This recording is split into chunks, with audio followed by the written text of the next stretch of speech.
እነሆ ሰበር ዜና ከመካከለኛው ምስራቅ እየተሰማ ይገኛል። ለረጅም ጊዜ ሲሰጋ የነበረው የሚሳኤል ጦርነት በይፋ ተከፍቷል።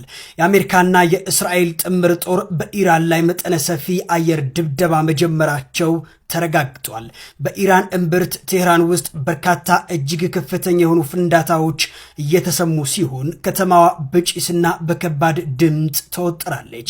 እስካሁን ባለው መረጃ መሰረት ከፍተኛ አመራሮች ተገድለዋል። ጥቃቱ በዋናነት ያነጣጠረው በኢራን የጦር ዋና መስሪያ ቤት ላይ ሲሆን በዚህም በርካታ ከፍተኛ የጦር አዛዦች፣ የኒውክሌር ባለሙያዎችና እንዲሁም ደግሞ የመከላከያ መሪዎች ሕይወታቸው ማለፉ እየተዘገበ ይገኛል። ታዲያ ሊሰነዘር የሚችለው የአጸፋ ጥቃት በመፍራት በመላው እስራኤል ምድር ከፍተኛ አስቸኳይ ጊዜ አዋጅ ታውጆ ህዝቡ ወደ መከላከያ መጠለያዎች እንዲገባ እየተደረገ ይገኛል። ዓለም አቀፍ ማህበረሰብ የኢራንን ቀጣይ ምላሽ በከፍተኛ ስጋት እየተጠባበቀ ይገኛል። እነሆ ሁኔታው ወደ ማይመለስ ቀውስ እያመራ ያለ ይመስላል።